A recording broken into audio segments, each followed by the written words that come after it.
Good morning বন্ধুরা, welcome back to my channel. আমি সবিতা আর একটা নতুন ব্লগে তোমাদের সবাইকে স্বাগত। তোমরা সবাই কেমন আছো? আশা করছি সবাই বেশ ভালো আছো, আমরাও ভালো আছি। তো আজকে মেয়ের পরীক্ষার শেষ দিন, তো আজকে শারীরিক পরীক্ষা আছে, সেই জন্য অত চাপ নেই। তাই আমি সকালবেলাতে দেখো ঝুল ঝাড়তে লেগে পড়েছি। ঘরটা অনেক দিন ধরে পরিষ্কার করে ভাবছি, কিন্তু পরীক্ষার জন্য পরিষ্কার করা হয়নি। তাই আজকে ভাবলাম যে পরিষ্কার করে নিই। আজ হচ্ছে শুক্রবার, আর এখন বেজেছে কটা জানো? এখন বেজেছে 6টা। আর এখন থেকেই সকাল 6টা, এখন থেকেই মানে ঝুল ঝাড়া থেকেই আমার ব্লগটা শুরু করছি। তো ওই পাশে বারান্দা পাশে ছেড়ে নিয়েছি, তো ডাইনিং রুমের এইগুলো আমি পরিষ্কার করছি। আর রান্নাঘর বাকি আছে, আর বেডরুমটা বাকি আছে, ওগুলো ঝেড়ে নিই। আর একটাই সর্বনাশ হলো, আমার ঝাড়তে ঝাড়তে ওই ড্রেসিং টেবিলের উপরে যে একটা ফুলদানি ছিল, সেটাতে ঝাড়ুটা লেগে ফুলদানিটা একবারে নিচে পড়ে একবারে ভেঙে গেছে। এটাই আমার ক্ষতি হয়ে গেল একটা বড়। তো সব কিছু ঝেড়ে পরিষ্কার করে নিই। তারপরে অনেক মানে ঝাড়তে শুরু করলে মানে পরিষ্কারের শেষ আর হবে না। এবারে বিছানা চাদরগুলো তুলা, সব শোকেস, ড্রেসিং টেবিল সব সরিয়ে সরিয়ে আবার ঝাঁট দিতে মানে আবার কত সময় যে লাগবে তা আমি ভাবতেই পারছি না। তো আবার মেয়ে স্কুল আছে, আজকে শেষ দিন, পরীক্ষা আছে, ভাত খেয়ে যাবে। তাই সকাল সকাল ঝাড়াঝুড়ি কাজটা কমপ্লিট করি, কিন্তু আমি একাই করছি, কেউ করে দিচ্ছে না। বুঝছে, আমার হাজব্যান্ড ঘুরে বেড়াচ্ছে, করবে না। আমি আবার সেই ঘুরের উপরে নিয়ে উঠছি নামছি। আমার সেদিনে এত মানে কষ্ট হয়েছে, সাংঘাতিক কষ্ট। আর পাগুলো খুব ব্যথা করছে, আমার এমনিতে হাঁটু ব্যথা আছে।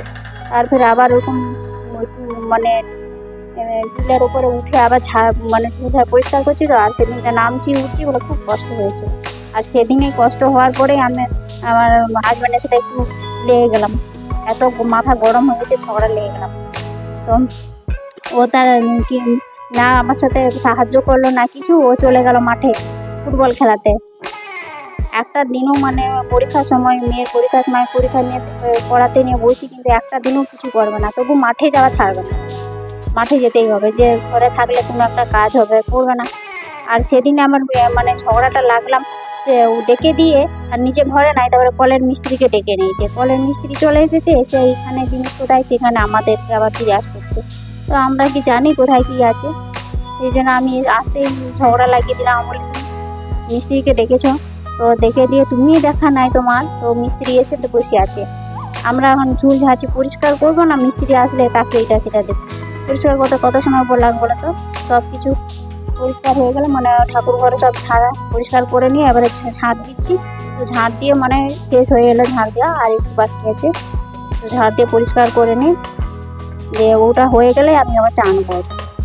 আর ঝাঁট দিতে মানে কি এত মানে স্পিড ইতে দেওয়া আছে, তো তাই ভাবছি যে তাড়াতাড়ি হয়ে যাচ্ছে, কিন্তু এইটা করতে আমার ক ঘন্টা লেগেছে? 2 ঘন্টা লেগেছে এই কাজটা করতে। এত সহজে এইটা দেখিয়ে দিচ্ছি 2 মিনিটের মধ্যে কাজ হয়ে যাবে, এত নয়।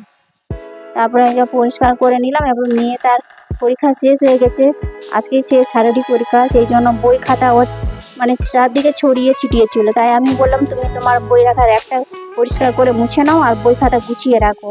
তারপরে দেখো সব বিছানা সব চাদরগুলো তুলে নিয়ে আর সার্ফে ভিজিয়ে দিলাম। আর ওই পাখিকে একটু খাবার দিয়ে, পাখিগুলো ঘুরে বেড়াচ্ছে আমাদের উঠোনে, তখন পাখিগুলোকে একটু খাবার দিয়ে দিই। তো পাখিকে চাল দিয়ে দিলাম। আর ওইখানে বারান্দার ওইখানটাতে ডাইনিং রুমের ওইখানটাতে জানলা ছিল, সেখানেও ধুলো মুলো পড়েছে, সেটা আবার একটু ঝেড়ে দিলাম। তারপরে দেখো এই টেবিলটা, খাবার টেবিলটাও ধুলো পড়েছিল, ঝুল টুল, সেটা পরিষ্কার করে নিচ্ছি। তো প্রথমে ওই ভিম জেল দিয়ে ভালো করে ঘুষিয়ে দিলাম, তারপরে জল নিয়ে লাতাটা ভালো করে পরিষ্কার করে দিলাম। তারপরে পরিষ্কার পরিচ্ছন্ন হয়ে গেলে চকচক করছে, খুব ভালো লাগে। পরিষ্কার পরিচ্ছন্ন হলে পরিপাটি থাকলে মানে ভালো লাগে। অনেক দিন ধরে করছিলাম না, করবো ভাবছি, কিন্তু সময় পাচ্ছিলাম না। পরীক্ষা 15 দিন ধরে হচ্ছে, কী করবো? তো দেখো আমার সব কিছু পরিষ্কার মোটামুটি হলো। তো এইখানটাতে এই ডাইনিং টেবিলের কাছে এইগুলো একটা ট্রেদের মধ্যে সাজানো থাকে, পানমুড়ি, দাঁতে খোঁচা, তারপরে বিট লবণ, হজমলাই, এইসব থাকে। এগুলোকে আমি রেখে দিলাম। আর একটা আছে, এই দেখো আমাদের বেম্বো গাছ, কাঠি বেম্বো গাছ, এটা ওইখানে রাখা থাকে। এগুলোকে সব গুছিয়ে রেখে দিলাম। আর এইদিকে বেসিনটাও খুব কালো হয়ে গেছে, সাদা বেসিনটা, তো যদি না পরিষ্কার করে কেমন লাগে। ওখানে ব্রাশ ট্রাশ করে তার ধারে কিছু ফেলে তখন ছিটকুটিয়ে থাকে। আর আমি যখনই ব্রাশ করলাম তখনই এমনি স্কচ ব্রাইট দিলে পরিষ্কার করে নেবে, কিন্তু ওরা তো করে না। আজকে ভাবলাম না একটুখানি জেল দিয়ে ভালো করে পরিষ্কার করে নিলাম এটাকে দিয়ে। এই যে চা বসেছি, চা এখন খাবো। চা না খেলে কোনো কাজে আর এনার্জি পাচ্ছি না, তো চা খেয়ে নিই। আর এদিকে দেখো মেয়ের সব বই গাছনার একটা করা কমপ্লিট হয়ে গেছে, এখন দেখতে সুন্দর লাগছে না। আর এই দেখো একটা মাসি চলে এসেছে, বলে শাক নেবে। আমি বললাম তাও শাক আছে, মেয়ের বলছে কলমি শাক।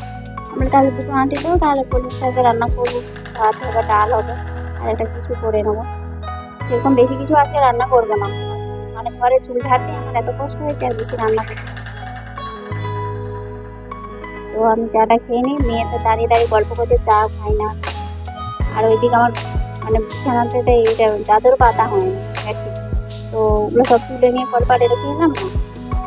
আর মেয়েটাও করে রেখেছে, ধরো বৃষ্টি হবে না জানি, তো জামা কাপড় বিছানা চাদর সব তো ভিজিয়ে যা হয় হবে, শুকালে শুকাবে, না হলে না হবে। তো এই যে এখন খাচ্ছে, এগুলো সব ভিজিয়ে দিলাম, ও এখন বসে খাচ্ছে। এরকম বিস্কুটের কৌটো সব নিয়ে চলে এসেছে, এখন কতক্ষণ সময় লাগবে।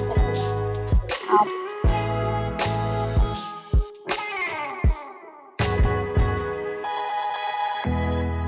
তো দেখো ও স্কুল যাবে, তো রেডি হচ্ছে, আর আমি ওখানে বিছানা চাদরটা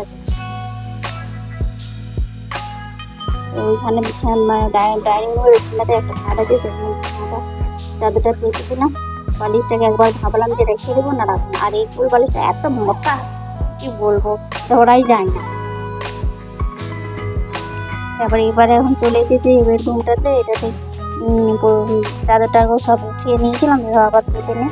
আর না পাতলেও হয় না, ধরা এখন চান টান করে পুজো করা হয়। তো মেয়ে স্কুলে ও চলে গেল, ভাত খেয়ে গেল, আর বসে দিয়েছিলাম একটু, আর আলুর সাথে ডাল। এখন সব কিছু মানে গুছিয়ে রাখতে এখন খুব সুন্দর লাগছে, মন পরিষ্কার হয়ে গেছে, সব ফ্রেশ লাগছে রুম টুম। সব কেটে দিলাম। তারপরে এই দিকটাতে দেখো আমি আমার মেয়ে যে পড়ার রুমটাতে ওইখানে একটা ওই শোকেস আছে, ওইটা তো ভালো করে পরিষ্কার করে নিচ্ছি। তো ওর ওই ইসেরগুলো ছবি আঁকা আছে, ড্রয়িংয়ের সব ওই ফটো ফ্রেম ওগুলো ছিল, সব পরিষ্কার করে নিচ্ছি। এবারে আবার ড্রেসিং টেবিল ওগুলো সব ধুলোমুলো পড়েছে, সেগুলো সব পরিষ্কার করে নিচ্ছি। কী করবো, এগুলো তো করতে হবে। একটা মানে ঝুল ঝাড়া কাজ শুরু করলাম মানে যে কত কাজ বেরোবে, সে যারাই করে তারাই জানে। আবার তারপরে এই রুমটাতে এলাম, মানে টিভিটা পরিষ্কার করছি। আবার ওইখানে টিভি ক্যাবিনেটটা আছে, ওটাকেও পরিষ্কার করতে হচ্ছে।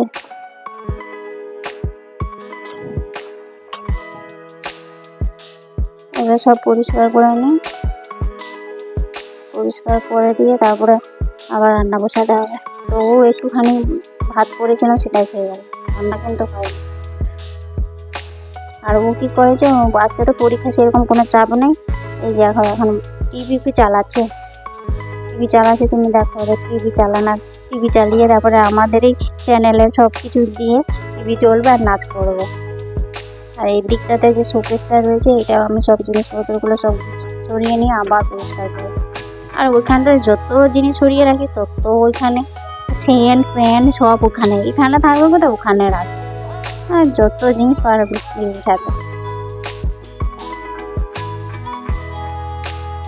আর এই দেখো এখন আমার ওগুলো পরিষ্কার করা হয়েছে। আর এই দেখো আমাদের চ্যানেলের শর্ট ভিডিও আর গান চালিয়ে দিয়েছে, এই যে নাচ। আমি ওখানে নাচতেছি, আমাকে বলছি তুমি ওইখানে নাচ করো। আমি তো নাচতে জানি না, তার থেকে চেষ্টা করি। তো এই পাশে চলে এসেছি, এবারে ফ্রিজটা একটুখানি পরিষ্কার করে নেটা ধুলো করে দিই। আর এদিকে এখন চলে এসে রান্না করতে, তো আলু বরবটি ভাজা করছি, বরবটি তেল দিয়ে ভাজা, আর ডাল করেছি। আর এই যে কলমি শাক দিয়েছিলাম, সেটা ভাজা করে ভাত হয়েছে, ডালও হয়ে গেছে, কলমি শাকের ভাজা, এটা ভাজা। আর আগের দিনে সবজি ছিল, মাছ, এটাই রয়েছে। আর আমি নাচ করছিলাম একবার, তারপরে মেয়ে আবার নাচ করছে। বেশ, ভিডিওটা এখানেই শেষ করছি। ভিডিওটা যদি ভালো লাগে তাহলে প্লিজ আমার চ্যানেলটাকে সাবস্ক্রাইব করে দিও, লাইক করে দিও, কমেন্ট করে জানাবে কেমন হয়েছে। ততক্ষণ সব ভালো থাকো, সুস্থ থাকো, দেখা আছে পরের ব্লগে।